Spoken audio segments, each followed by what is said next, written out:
Makhosini, please don't forget to like and subscribe uMhlambululi. Sizokhuluma ngobungozi bokuhlolwa. Kodwa ngicela ukuthi nizifundise ukukhomenta. Nanoma ungathi siyabonga noma siyabonga imfundiso noma ukhulume ukuthi ngicela ngikhulume ngani. Uvumelekile ngempela. Kodwa ngicela ni-commenteni siyabonga ama-comment awagcwale nje ngama-views emakhosini. Super thanks isikhanyiso siyasicela nakhona ukuthi nisikhanyisele ukuze singazophela amandla. Asichargewanga imali vele ukuthi sibe namandla kodwa isikhanyiso nje siyasicela. Emakhosini ngizokhuluma ngobungozi bokuhlolelwa. Kungani kuyingozi ngoba siyanigcizelela same time angizicontradict. Kubalekile ukuthi uyazi ukuthi kuyenzakalani ngempilo yakho. Ngoba isporofito sifana nokwazi ukufuna ukwazi ukuthi ngilimazwa yini, inkinga zami ziqhamukaphi vele. So kubalekile ukuthi umuntu ahlole kodwa ungahloli ungekho ready. Uma ungekho ready ukulungisa impilo yakho ungahloli. Ngizonenzela example ngami. Ngangithi ngaleso sikhathi awunalutho epokotweni. Ngangafuni inyanga, ngangafuni imporofito. Mporofito yes. Kungani ngisho njalo because of now uyazigauge ukuthi ipokoto lakho lingakanani.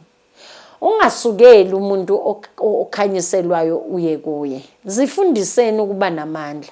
Kwakuthiwa mabathi kunesilwane kuwe ngizosikhipha siyathanda oralstan. Mina nayo ngabhekana naso.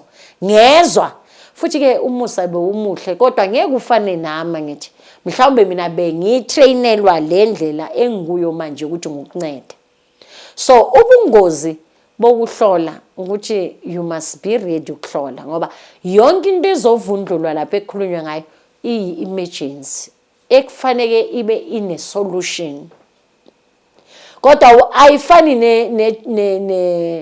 ne game la ukuthi ayithi ngizwe nginesilwane hayi ngizosibona next week or ngizosibona next year. Are you sick? Abantu abaningi babulawa ukuhlolwa.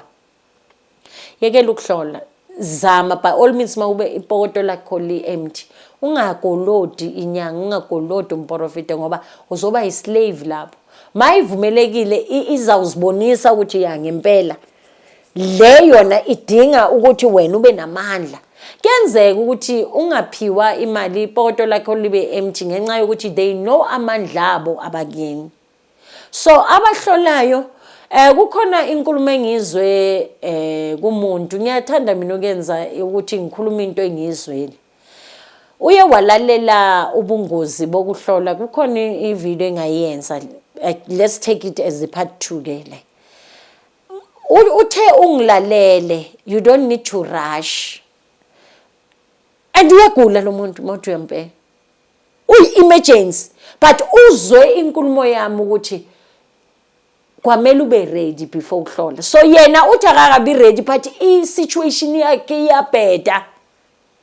Nabo uthi kune contradiction kubuye futhi kube nonga understand ukuthi uthini kahle kahle Mhlambululi. Ngiyayibeka futhi. Kuyenzeka ukuthi awukakabi ready to fix your life but impilo yakho iyasha yamosheka strong.